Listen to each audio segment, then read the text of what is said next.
The afternoon sun was bright enough to sting the eyes, but inside the red 1975 Mercury Marquis, the air felt strangely cold. At 2:45 p.m. on July 30, 1975, Jimmy Hoffa sat alone in the driver's seat, gripping the steering wheel with the tense, restless energy of a man who had been double-crossed too many times.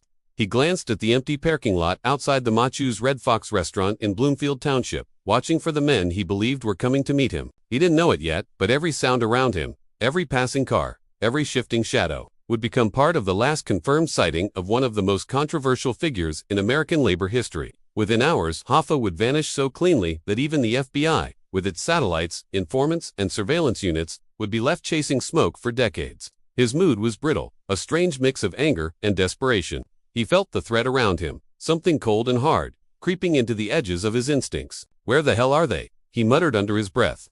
The world had changed since his release from federal prison. The Teamsters had moved on without him. The Mafia didn't need him, and the government still viewed him as a danger they hadn't fully eliminated. The meeting was supposed to be a reconciliation, a way for him to smooth tensions with the mob figures who had once backed him. Instead, the silence around his car felt like a verdict. When he stepped out and closed the door, a gust of wind swept across the asphalt like a warning. He scanned the area again. No Tony Giacalone, no Tony Provenzano, no handshake, no conversation. Nothing but a quiet suburban street and the faint smell of gasoline from a passing truck. Hoffa reached for the payphone outside the restaurant and dialed his wife. His voice was calm, but the edge was there. "They're not here," he said. "I've been waiting over an hour." It was one of the last sentences anyone would hear from him.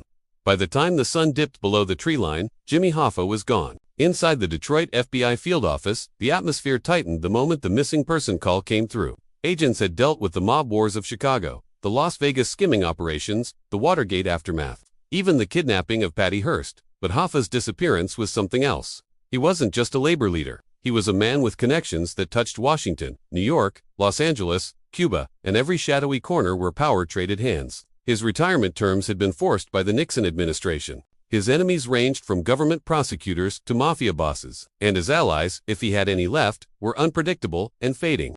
The office lights hummed as agents spread out maps and case files.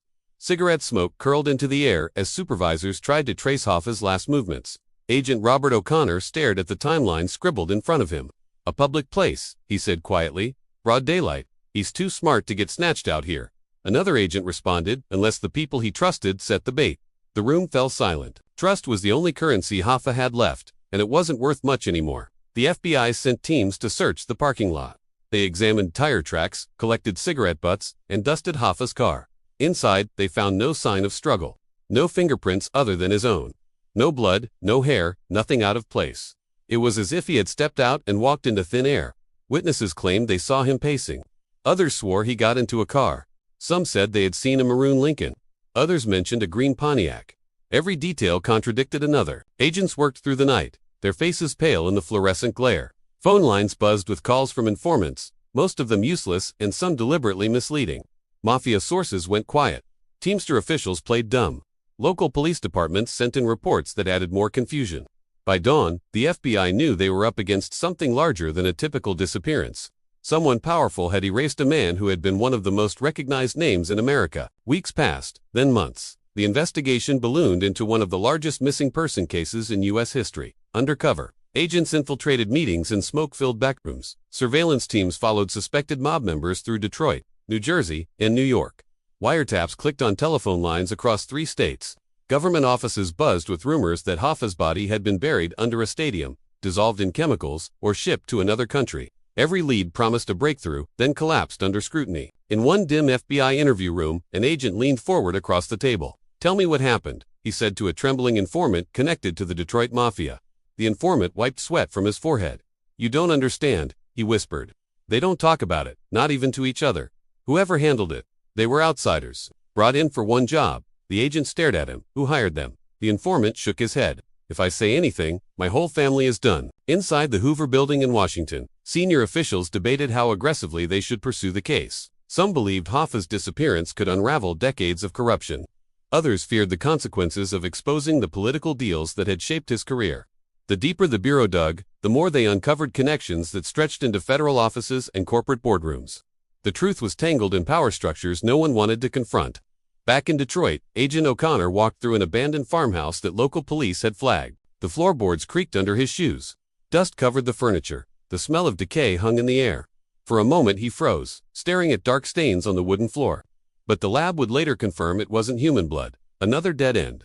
Late nights blurred into early mornings. Agents sat in cramped cars during surveillance, drinking bitter coffee, watching shadows move in the windows of Mabone bars. They heard whispers, half-truths, and coded words. One evening, a former mob driver broke down during questioning. He didn't see it coming. The man mumbled. He thought it was a meeting. It wasn't a meeting. When pressed, he shut down, staring at the wall as though something in his memory terrified him too much to repeat. The FBI pieced together fragments. A suspicious car.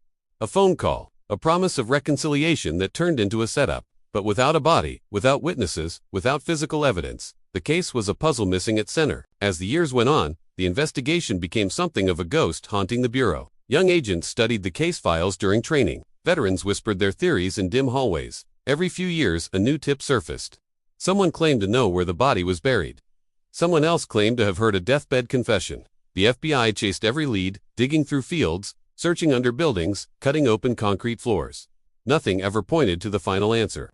Hoffa's disappearance became less about a man and more about the forces that erased him. It reflected the uneasy relationship between unions and the government, between the mob and corporate power, between ambition and the price it demanded.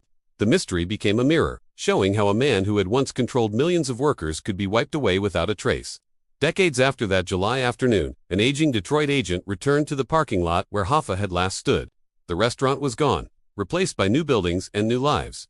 Cars passed by without slowing, unaware of the history beneath their tires. The agent walked the edge of the lot, hands in his pockets, feeling the weight of a case that had never closed. He pictured the red mercury, the heat of the day, the empty space where the men Hoffa waited for never arrived. He knew the truth was still out there, buried under silence and fear. A few men had carried the secret into their graves. Others had learned to forget it. The FBI's files remained open, but the answers were locked behind decades of loyalties, betrayals, and unspoken agreements. As the agent stood alone, watching the sun set over the city, one thought pressed into his mind. Power can protect a man for years. It can build him a throne. It can shield him from enemies. But when the people who granted that power decide to take it back, even a man as loud and defiant as Jimmy Hoffa can vanish without a sound. And the strangest part wasn't how he disappeared. It was how easily the world adjusted to the silence he left behind.